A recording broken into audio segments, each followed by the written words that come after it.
السلام علیکم ورحمۃ اللہ تعالی وبرکاتہ۔ الحمد للہ رب العالمین والعاقبۃ للمتقین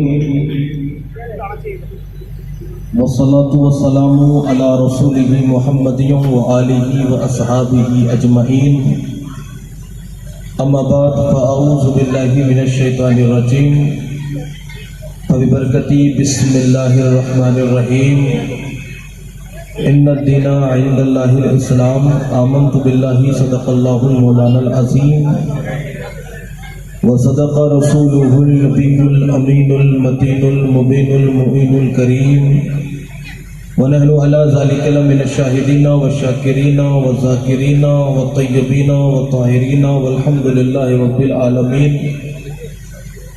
وأحسن منك لم تر قط عيني وأجمل منك لم تلد النساء، خلقت مبرأ من كل عيب كأنك قد خلقت كما تشاء، يا صاحب الجمال ويا سيد البشر من وجهك المنير لقد نور القمر، لا يمكن الصناع كما كان حقا، بادئ از خدا بزرگ تو یہ قصہ مختصر، بلغ العلا بکمالہ کشف الدجا بجمالہ، حسنت جمیع خصالہ، صلو علیہ وآلہ، ماہما محتاج تو حاجت روا، المدد یا غوث اعظم سیدہ، مشکلات بے عدد دارین ماں، المدد یا غوث اعظم پیر ماں، کنز الکرامت جبل الاستقامت، آیات من آیات اللہ، معجزت من معجزت رسول اللہ، مجدد اسلام والمسلمین، حضور اعلی حضرت امام احمد رضا خان ہم سنیوں کی جان ارشاد فرماتے ہیں، جو تیرے در سے یار پھرتے ہیں، جو تیرے در سے یار پھرتے ہیں، در بدر یوں ہی خار پھرتے ہیں، اور اس گلی کا گدا ہوں میں رضا، مانگتے جس میں تاجدار پھرتے ہیں، پھر کے گلی گلی تباہ تو کریں سب کی کھائے کیوں، دل کو جو عقل دے خدا تیری گلی سے جائے کیوں۔ دوستان محترم، بڑے مبارکباد کے لائق ہیں آپ کے شادی کے موقع پر آپ لوگوں نے یہ بہترین جلسے کا انعقاد کیا۔ اللہ کی بارگاہ میں دعا ہے اللہ اس محفل کو اپنی بارگاہ میں قبول فرمائے۔ نیلی جودہ والے مجھے اچھی طرح سے جانتے ہیں، میں صرف حاضری لگانے کے لیے حاضر آیا، پھر انشاءاللہ تعالی جو ہمارے آنے والے مہمان ہیں معزز، ان کا آپ کو خطاب بھی سننا ہے، اور شریف صاحب کی آپ کو ابھی 1 گھنٹہ نعت شریف سماعت کرنی ہے، کسی کو کہیں نہیں جانا ہے۔ جتنی جن کی فرمائشیں ہیں آپ لکھ کر کے میرے حوالے کر دیجئے، تبھی فرمائش پوری ہوگی، ورنہ فرمائش آپ کی پھر من میں رہ جائے گی۔ اس لیے تھوڑی دیر کے لیے میں آپ ماحول بنانے کے لیے حاضر آیا ہوں کہ ماحول بنانا ضروری ہے نا، ہم ماحول بنا دیں گے، شامیانہ لگا دیں گے، اسٹیج لگا دیں گے، اور ہمارے آنے والے مہمان اسے پایۂ تکمیل تک پہنچا دیں گے۔ جھوم کر آئیے نبی اور آل نبی کی بارگاہ میں درود پاک پڑھیں۔ اللہم صلی علی سیدنا و مولانا محمد بارک وسلم، صلو علیہ الصلاۃ والسلام علیک یا رسول اللہ صلی اللہ تعالی علیہ وسلم۔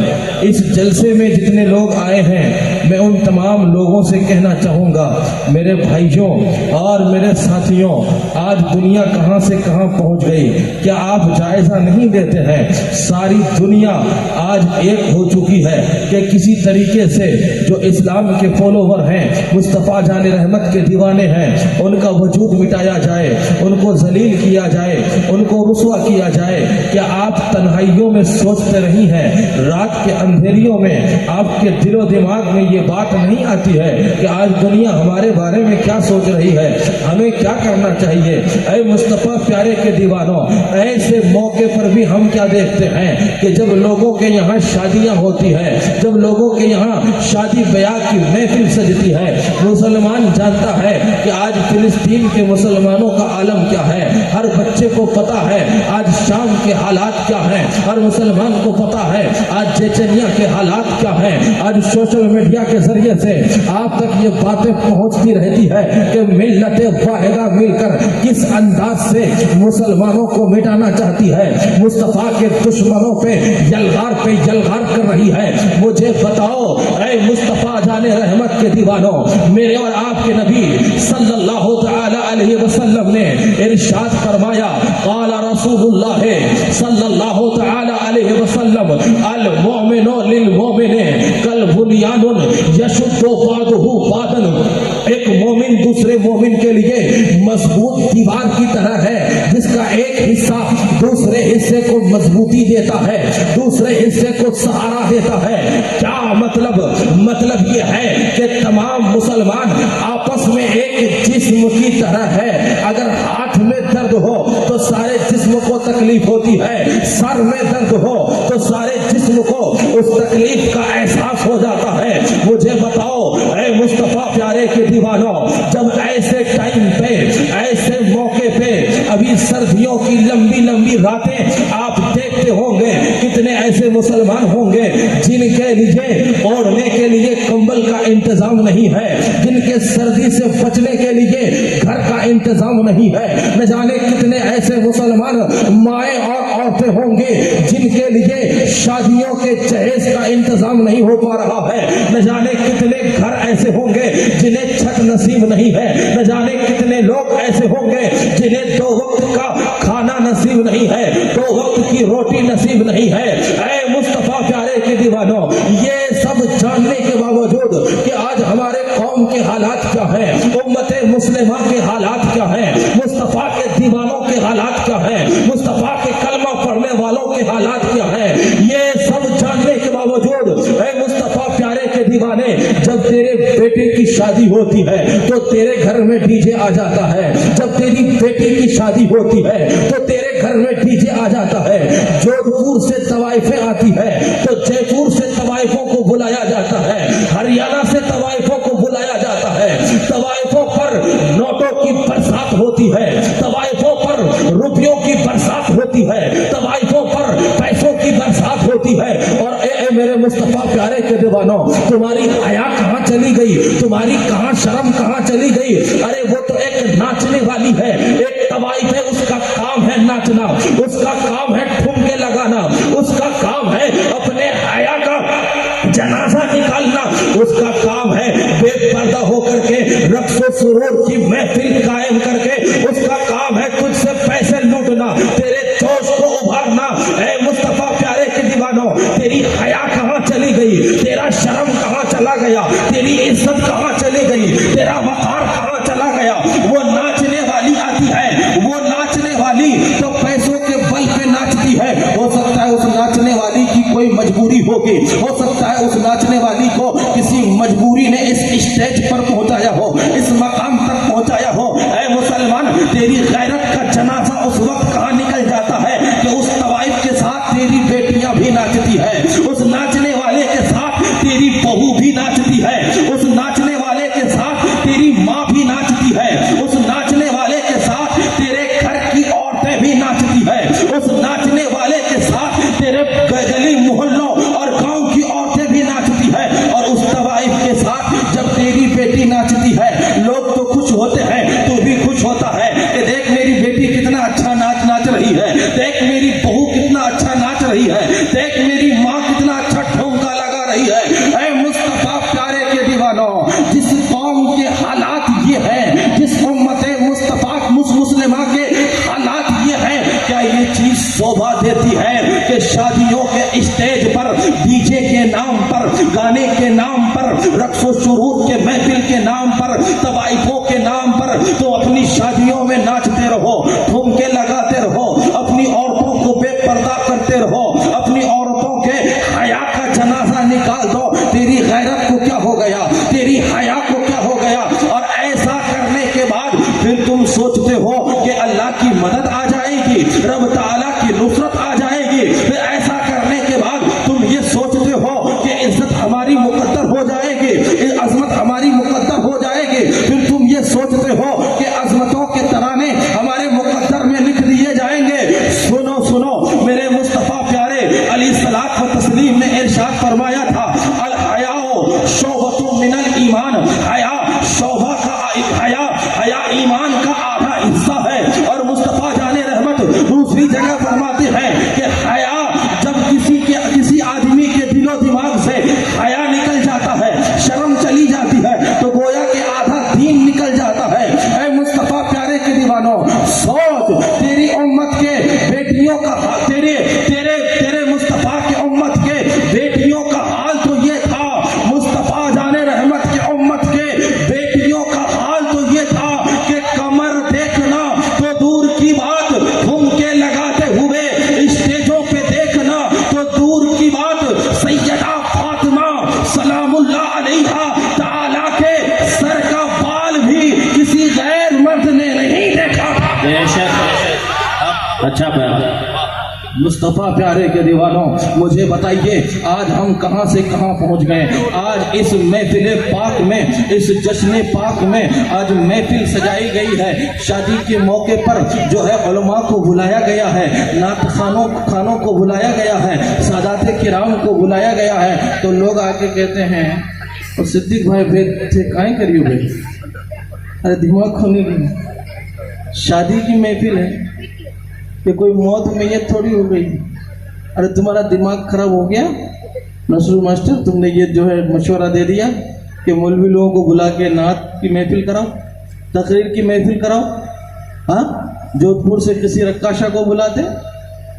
لوگ آج مزے لے رہے ہیں، پھڑکیاں لے رہے ہیں۔ میں مبارکباد دینا چاہوں گا ہمارے صدیق بھائی کو کہ آپ اچھے لوگوں کے ساتھ آپ کا اٹھنا بیٹھنا ہے، دیندار لوگوں کے ساتھ آپ کی دوستی ہے، اللہ سے ڈرنے والے لوگوں کے ساتھ آپ کی دوستی ہے۔ اگر خدا کا خوف نہ رکھنے والے لوگوں کے ساتھ آپ کی دوستی ہوتی تو آج یہاں پہ علماء کا اسٹیج نہیں لگتا، نعت کی محفل نہیں سجتی، آج یہاں پہ وہی ہوتا جو برسوں سے ہو رہا ہے۔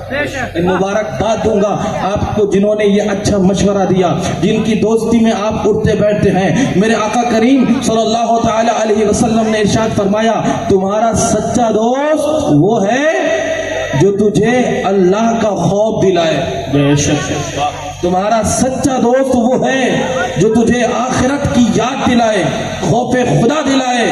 اور مصطفیٰ پیارے کے دیوانوں، جو لوگ خوف خدا سے لوگوں کو دور کرتے ہیں، آخرت کی یاد سے دور کرتے ہیں، وہ سچا دوست نہیں بلکہ دشمن ہے۔ اس سے بڑا دشمن کوئی نہیں کہ دنیا کی دولت بھی لٹوا دیتے ہیں اور آخرت بھی برباد کر دیتے ہیں۔ بے شک یقیناً میرے مصطفیٰ پیارے کے دیوانوں، اس مجلس میں آنے والے میرے بھائیوں، یہاں سے عہد کر کے جانا کہ اب جو ہو گیا سو ہو گیا، ہم نے بڑوں کے راستے پہ جو اپنا لیا سو اپنا لیا۔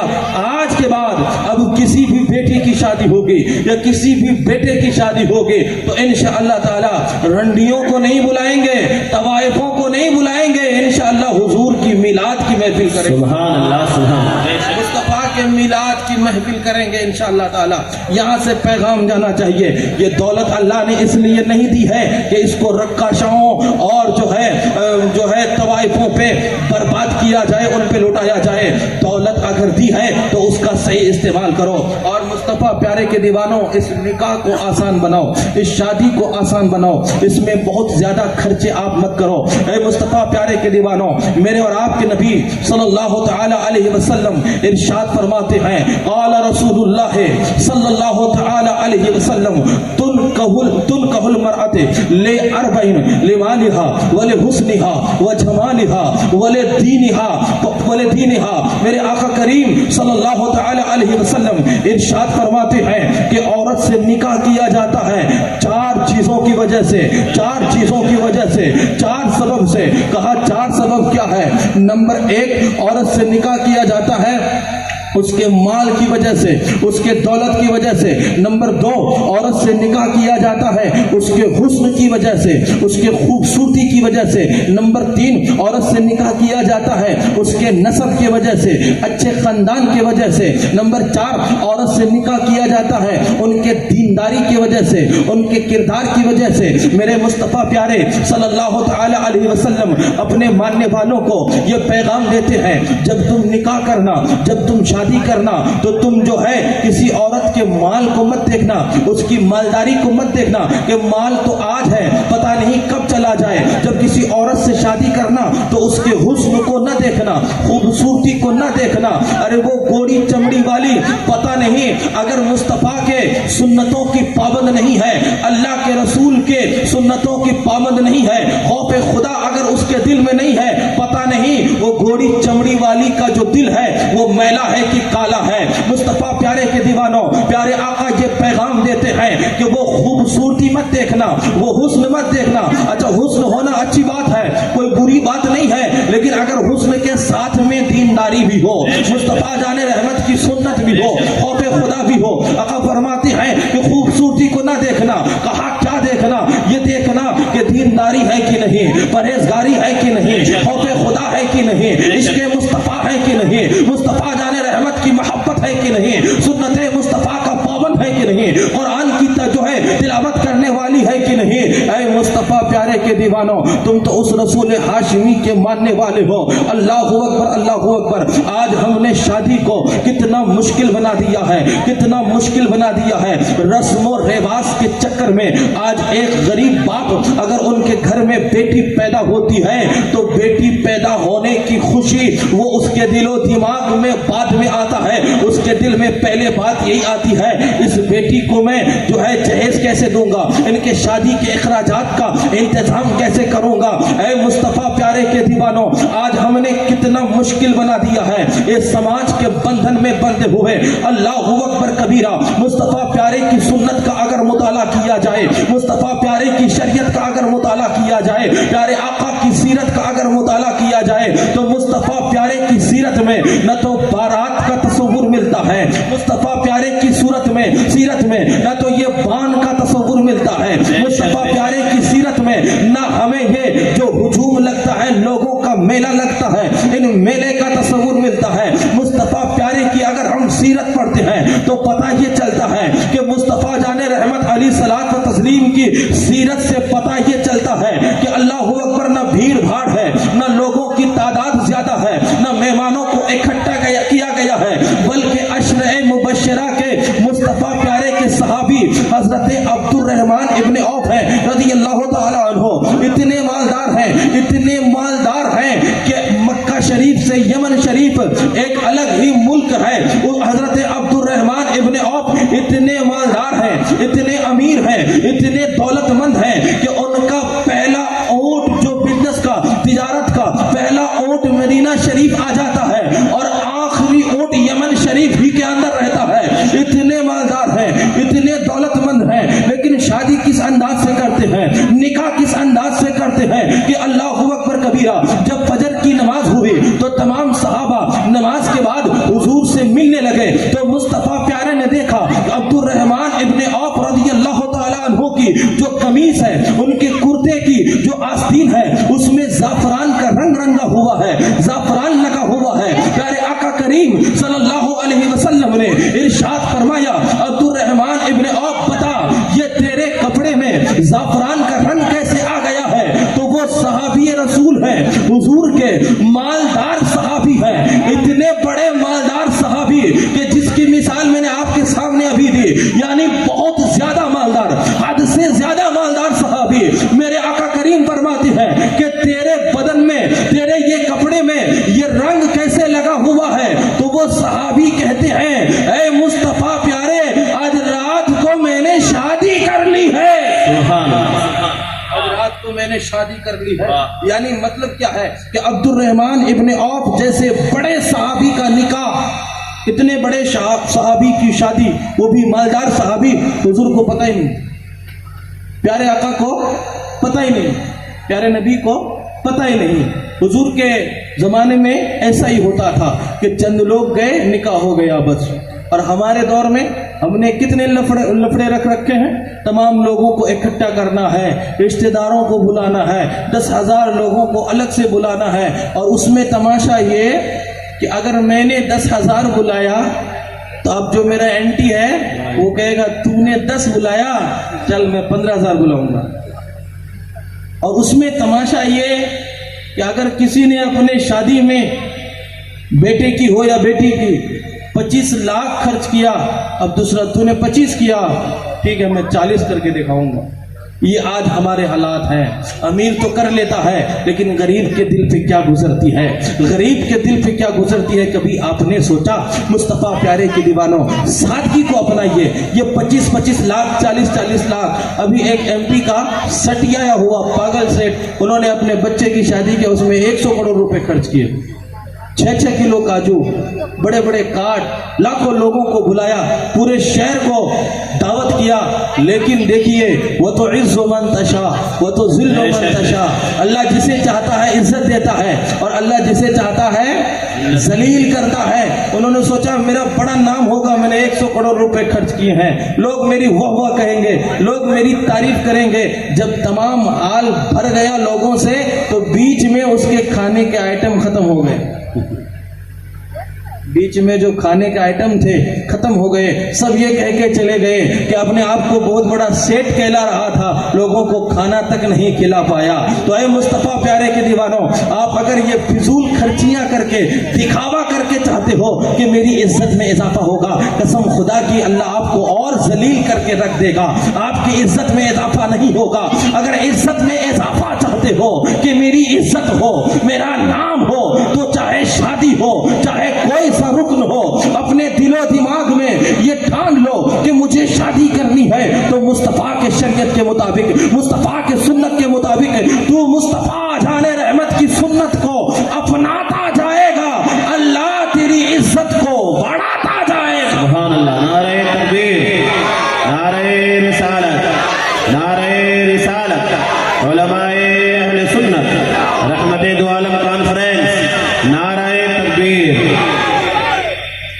تو اے مصطفیٰ پیارے کے دیوانوں, یہ مسلمانوں کا کام نہیں ہے لاکھوں اربوں خربوں روپے آپ جو ہے شادیوں کے نام پہ برباد کر دیں. آج تعلیم کے میدان میں مسلمان کتنے پیچھے ہیں, ایجوکیشن کے میدان میں مسلمان کتنے پیچھے ہیں. آج ہمیں اس چیز پہ کام کرنے کی ضرورت ہے. کتنے مسلمان بے گھر ہیں, انہیں گھر دینے کی ضرورت ہے. کتنے مسلمان بچے ہیں جو آگے پڑھنا چاہتے ہیں لیکن ان کے لیے پیسوں کا انتظام نہیں ہے. آج وہ چیزیں ہمیں کرنے کی ضرورت ہے. لیکن حقیقت یہ ہے کہ ہمارے قوم کا آدمی جب تک غریب رہتا ہے تب تک وہ مصطفیٰ کے قریب رہتا ہے, مسجد کے قریب رہتا ہے, علماء کے قریب رہتا ہے. جس دن مالدار ہو جاتا ہے پتہ نہیں اس کے دماغ میں کون سا بھوت سوار ہو جاتا ہے, پھر وہ شریعت پہ چلنا ہی نہیں چاہتا, دین مصطفیٰ پہ عمل کرنا ہی نہیں چاہتا. اے مصطفیٰ پیارے کے دیوانوں, جن امیروں نے, جن مالداروں نے مصطفیٰ جان رحمت کی شریعت کو نہیں اپنایا اور رزق کی ناقدری کی, اللہ کے رزق کی ناقدری کی, اللہ کے رزق کا انہوں نے غلط استعمال کیا, فضول خرچی میں بہایا, اللہ پاک نے ان امیروں کو اسی دنیا کے اندر سزا دی. وہ مرے تو کنگال ہو کے مرے, وہ بیمار پڑے تو ان کے علاج کے لیے چندہ کیا گیا, وہ ڈاکٹر کے پاس گئے تو چندوں کے پیسے سے ان کو انجیکشن لگایا گیا, وہ مر گئے تو چندے کے پیسے سے ان کو کفن دیا گیا. اللہ نے یہ حشر ان مالداروں, ان امیروں کا کیا ہے جو اپنے پیسوں کے بل پر, اپنے دولت کے نام پر بہت زیادہ پھول رہے تھے, سوج رہے تھے اور اپنے آپ کو نہ جانے کون سا فرعون اور کون سا خدا سمجھ رہے تھے. اے مصطفیٰ پیارے کے دیوانوں, اگر دولت دی ہے تو ہمیں اکڑنا نہیں ہے, جو اکڑتا ہے وہ اکھڑ جاتا ہے. یعنی اکڑ اللہ کو پسند نہیں ہے. جو آدمی اکڑ کرتا ہے اللہ اسے اکھاڑ کے رکھ دیتا ہے, اور جو آدمی رب کی بارگاہ میں جھکتا ہے اللہ اس کو بلندی عطا فرماتا ہے.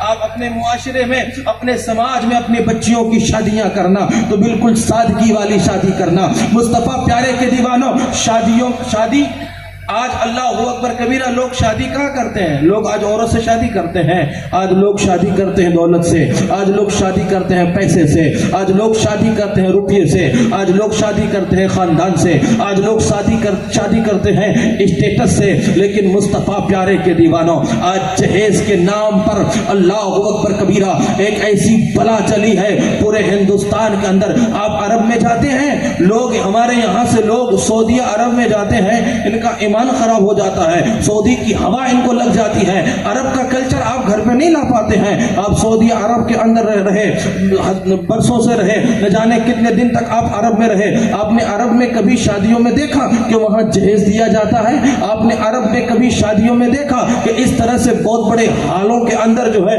شادیاں کی جاتی ہے اور لوگوں کو اکٹھا کی جاتی ہے؟ آپ نے عرب میں کبھی ایسا کلچر دیکھا، ایسی تہذیب کبھی دیکھی؟ پورے بر عرب میں کہیں ایسا کلچر، ایسی تہذیب نہیں ہے۔ یہ تہذیب صرف بر صغیر کے اندر، ایشیا کے اندر اور ہندوستان کے اندر ہے، صرف اس لیے کہ ہمارے جو یہاں پڑوسی لوگ ہیں ان کے یہاں جہیز کا رواج ہے، ہمارے یہاں آ گیا، ان کے یہاں بھاگ کا رواج ہے، وہ رواج ہمارے یہاں آ گیا، ان کے یہاں کپڑے لتے دان دینے کا رواج ہے، وہ رواج ہمارے یہاں آ گیا، ورنہ اسلام میں ایسا کچھ نہیں ہے۔ اگر جہیز دینا بہت بڑا کام ہوتا تو مجھے بتائیے، مصطفیٰ جان رحمت ہمارے اور آپ کے نبی تو ایسے نبی ہیں کہ آقا فرماتے ہیں واللہ یؤتی وانما انا قاسم، میرا رب عطا کرتا ہے اور میں تقسیم کرتا ہوں، اور میرے آقا فرماتے ہیں کہ اللہ نے زمین و آسمان کے تمام خزانوں کی کنجیاں میرے ہاتھ پہ لا کے رکھ دی ہے۔ اور مصطفیٰ دوسری جگہ فرماتے ہیں اگر میں چاہوں یہ احد پہاڑ سونا بن کے میرے پیچھے پیچھے چلے۔ مجھے بتائیے، وہ مختار نبی، وہ مالک و مختار نبی، اس پیارے مصطفیٰ کی بیٹی کی شادی جب سیدہ فاطمہ کی شادی ہوئی تھی، اگر پیسے خرچے کرنے کا نام شادی ہوتا، اگر جہیز دینے کا نام شادی ہوتا، اگر لوگوں کو بلانے کا نام شادی ہوتا، اگر بھیڑ اکٹھا کرنے کا نام شادی ہوتا، تو مجھے بتائیے اس مصطفیٰ پیارے کی بیٹی کی شادی میں لوگوں کا ازدحام نہیں لگ جاتا؟ جہیز کے ڈھیر آپ اکٹھا نہیں کر دیتے، سونے کے پہاڑ آپ عطا نہیں کر دیتے؟ لیکن اے مصطفیٰ پیارے، میرے اور آپ کے نبی صلی اللہ تعالی علیہ وسلم نے اپنی پیاری بیٹی سیدہ فاطمہ کی سادی شادی کر کے، سادہ نکاح کر کے دنیا والوں کو رہتی دنیا تک یہ پیغام دیا ہے، اور میرے ماننے والوں، میں نے اپنی بیٹی فاطمہ کی شادی سادگی والی کی ہے۔ اگر تم میرے سچے غلام ہو، میرے پکے دیوانے ہو، تم بھی اپنی بیٹیوں کی شادی سادگی والی کرو۔ بہت خوب۔ اور مصطفیٰ پیارے کے دیوانوں، سیدہ فاطمہ کے تعلق سے ایک غلط فہمی لوگوں میں چلی ہے کہ میرے آقا کریم صلی اللہ علیہ وسلم نے اپنی بیٹی فاطمہ کو جہیز دیا۔ اگر کتابوں کا مطالعہ کریں گے تو آپ کو معلوم چلے گا کہ میرے اور آپ کے نبی صلی اللہ تعالی علیہ وسلم حضرت علی رضی اللہ تعالیٰ عنہ کی پرورش کیا کرتے تھے۔ مولا علی آپ کی کفالت میں تھے۔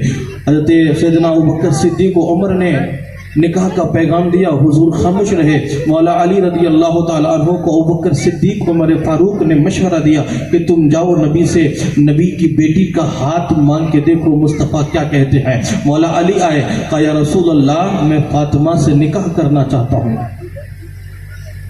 میرے اور آپ کے نبی صلی اللہ تعالی علیہ وسلم نے منظوری دی اور پھر ارشاد فرمایا کہ علی بتاؤ تیرے پاس کچھ ہے؟ تیرے پاس کچھ ہے؟ مولا علی تھے نا، وہ حضور کے ساتھ رہنے والے پیارے آقا کریم صلی اللہ علیہ وسلم نے اپنی زندگی میں کبھی مال اکٹھا نہیں فرمایا، جو بھی آتا تھا لوگوں میں تقسیم کر دیا کرتے تھے۔ کہ حضور کچھ تو ہے نہیں، ایک بختر ہے، ایک زرہ ہے۔ میرے آقا نے فرمایا جاؤ اس زرہ کو بیچ کے آؤ۔ آپ گئے مارکیٹ میں، سیدنا عثمان غنی نے 400 درہم میں وہ زرہ خرید لیا۔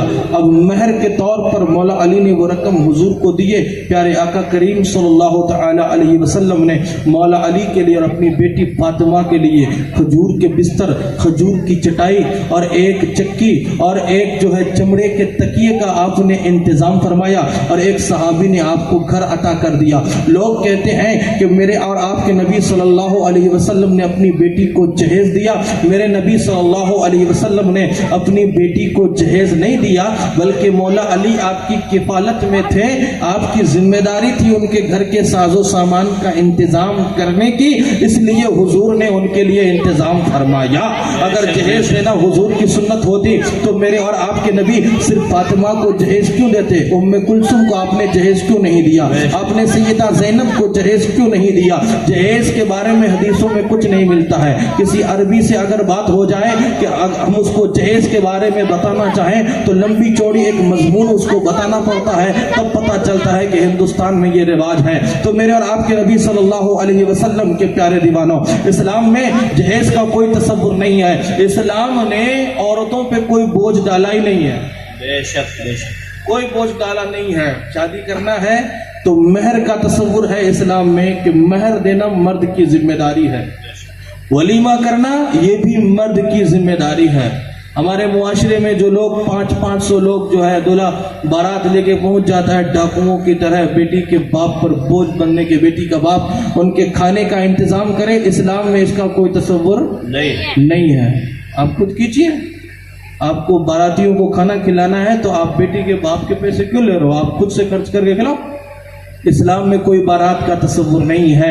مصطفیٰ کریم صلی اللہ تعالی علیہ وسلم نے 11 نکاح فرمائے. کسی نکاح میں کوئی صحابی کبھی بارات بن کے گئے؟ کبھی بارات گئے نہیں. صدیق اکبر کسی کو بارات لے کے گئے, عثمان غنی کسی کو بارات لے کے گئے, مولا علی کسی کو بارات لے کے گئے. عثمان غنی جن کے خزانہ, جن کی دولت آج تک غریبوں میں تقسیم ہو رہی ہے, وہ کسی کو بارات لے کر کے گئے. اسلام میں بارات کا تصور نہیں ہے. اسلام میں جہیز کا تصور نہیں ہے. اسلام میں شادی بڑی آسان چیز ہے. 2 گواہ ہوں, ایک قاضی صاحب ہوں یا جو ہے کیا نام ہے وکیل ہوں, اور ان کی موجودگی میں ایجاب و قبول کرا دیا جائے, اسی کا نام نکاح ہے. اور ہمارے قاضی صاحب یہاں تشریف فرما ہے. ایک بات اور کہنا چاہوں گا, کئی قاضی یہاں تشریف فرما ہے. قاضیوں کو جو نکاح میں نذرانہ دیتے ہیں نا, اسلام میں اس کا بھی تصور,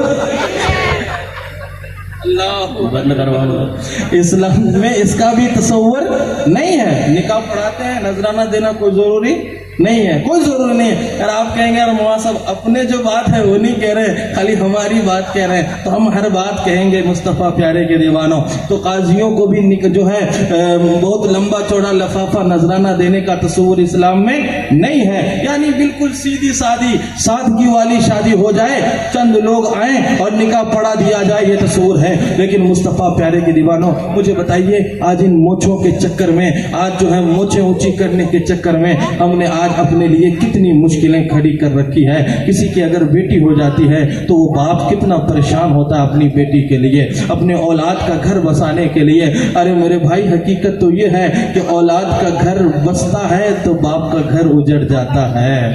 باپ جو ہے قرض کے بوجھ تلے دب جاتا ہے, تب جا کے اولاد کا گھر بستا ہے, بیٹی کا گھر بستا ہے.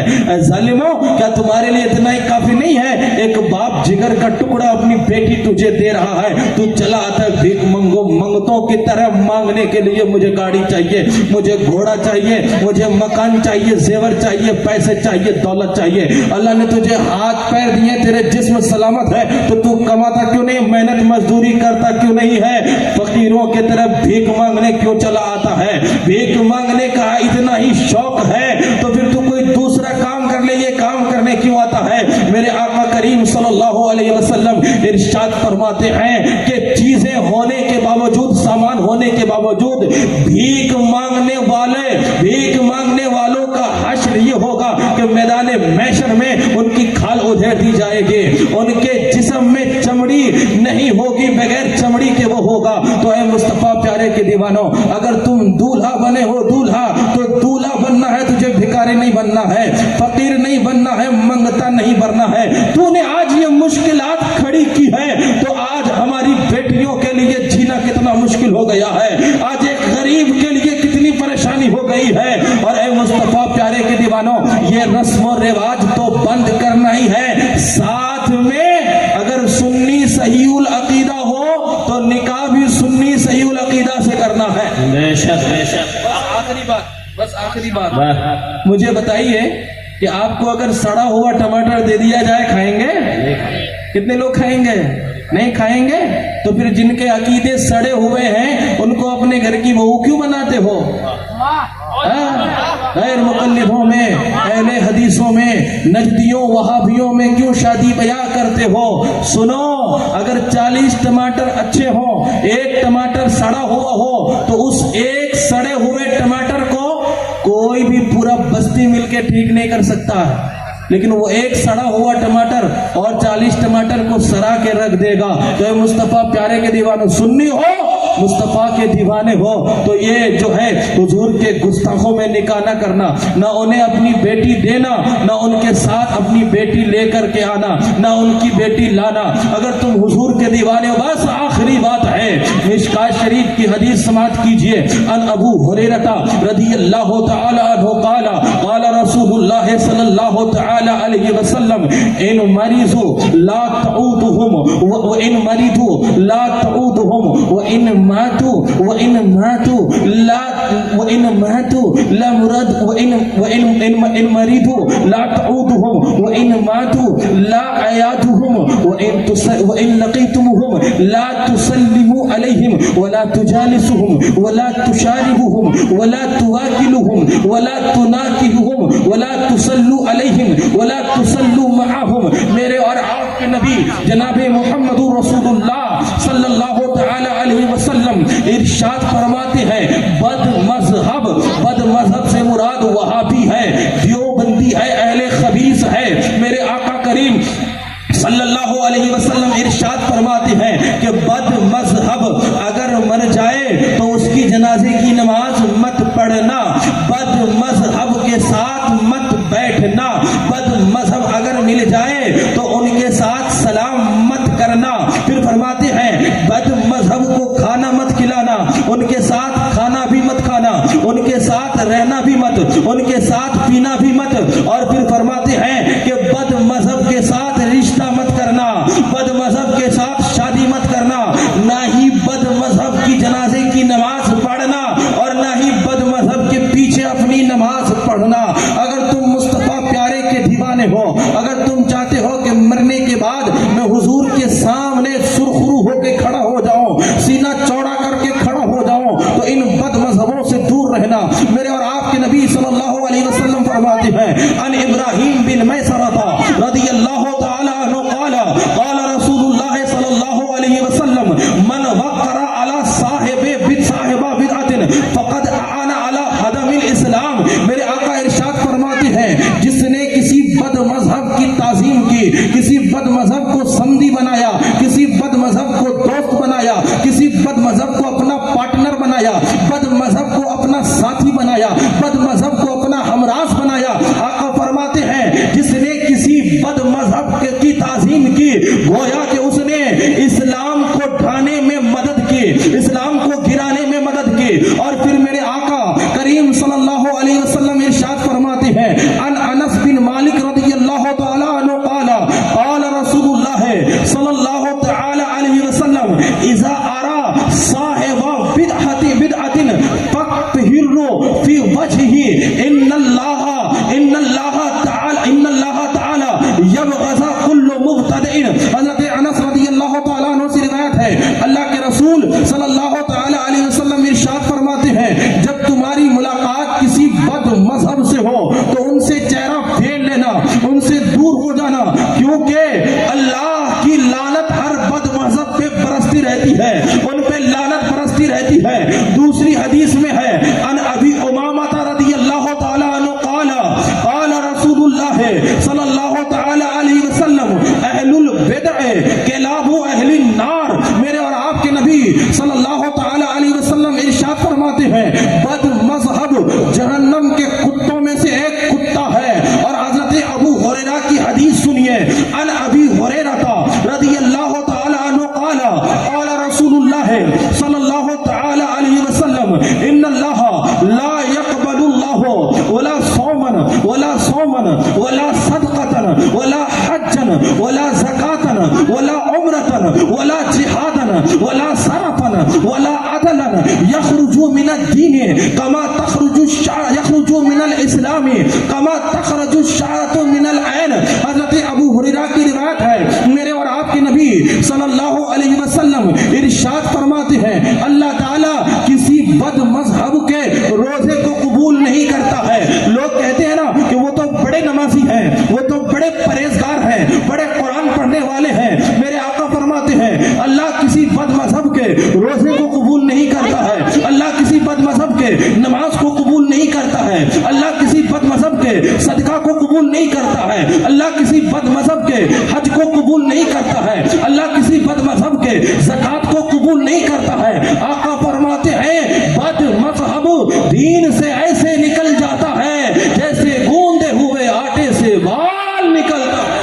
بے شک بے شک تو مصطفیٰ پیارے کے دیوانوں، ان سے ہمیں دور رہنا ہے۔ آخری حدیث سماعت کریں۔ ان ابی ہریرہ رضی اللہ تعالی عنہ قال قال رسول اللہ صلی اللہ تعالی علیہ وسلم قال رسول اللہ صلی اللہ تعالی علیہ وسلم یاتونکم من الاحادیث کم یاتونکم من الاحادیث کما لیاتینا قال رسول اللہ صلی اللہ تعالی علیہ وسلم سیکون فی آخر الزمان دجالون کذابون یاتونکم من الاحادیث بما لم تسمعوا انتم ولا آباؤکم فإیاکم وإیاہم ولا یضلونکم ولا یفتنونکم۔ میرے اور آپ کے نبی صلی اللہ تعالی علیہ وسلم ارشاد فرماتے ہیں کہ کچھ لوگ تمہارے سامنے حدیثیں لے کر کے آئیں گے۔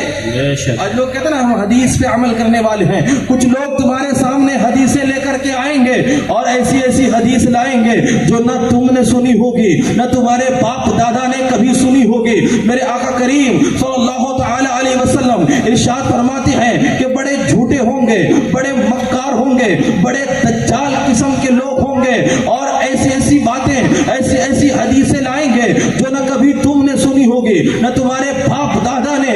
خبردار، ایسے لوگوں سے ہوشیار رہنا، ایسے لوگوں سے دور رہنا، کہیں وہ تمہیں گمراہی میں نہ ڈال دے، کہیں وہ تمہیں جہنم کے آگ کے قریب نہ کر دے۔ کیونکہ وہ خود بھی گمراہ ہوں گے، جسے اپنے ساتھ رکھیں گے اسے بھی گمراہ کر دیں گے۔ اس لیے مصطفیٰ کے پیارے کے دیوانوں، اگر تیری بیٹی لاڈلی ہے، تجھے اپنی بیٹی سے پیار ہے، تو تو کب چاہے گا میں اپنی بیٹی کو آگ میں ڈال دوں؟ بے شک کون چاہے گا کہ میری بیٹی آگ میں گر جائے، آگ میں جل جائے؟ ارے یہ تو دنیا کی آگ ہے، دنیا کی آگ، دنیا کی آگ میں کوئی نہیں ڈالنا چاہتا، تو پھر بد مذہبوں سے رشتہ کر کے اپنی بیٹی کو جہنم کے آگ میں کیوں دھکیل رہے ہو؟ تو اے مصطفیٰ پیارے کے دیوانوں، اپنی بیٹیوں کا، اپنے جگر کے ٹکڑوں کا رشتہ ایماندار گھروں میں کرو، مصطفیٰ جان رحمت کے دیوانوں میں کرو، سنت کے مطابق جو لوگ پابندیاں کرتے عمل کرتے ہیں ان کے گھروں میں کرو، تاکہ تمہاری بیٹیوں کے گھر سکون میسر ہو، ان کے زندگی میں خوشیاں ہی خوشیاں نصیب ہو۔ اور اے مصطفیٰ پیارے کے دیوانوں، آپ خود آئیڈیل بنیے، مصطفیٰ پیارے کے دیوانے، اپنے بیٹے ہوں چاہے بیٹی ہو، اپنے رشتہ دار ہوں، جہاں بھی شادیوں کا انتظام ہو، آپ کوشش کیجئے وہاں ناچ گانے نہ ہوں، کوئی برائیاں نہ ہوں، بلکہ اچھائیاں ہوں، مصطفیٰ کی شریعت کے مطابق شادیاں ہوں۔ قسم خدا کی دنیا کی ساری عزتیں حضور کی سنت کو اپنانے میں ہے، مصطفیٰ جان رحمت کی سیرت کو اپنانے میں ہے۔ اللہ تعالیٰ کی بارگاہ میں دعا ہے مولا اس محفل کو اپنی بارگاہ میں قبول فرمائے۔ ہمارے اویس بابو اور بچی عائشہ فاطمہ کی جو شادی ہوگی، اللہ تعالیٰ دونوں بھائی بہن کی شادی کو شادی خانہ آبادی بنائے، ہمارے تمام بھائیوں کو اپنے بچوں کی اسی طرح سے شریعت کے مطابق شادیاں کرنے کی توفیق عطا فرمائے۔ وما علی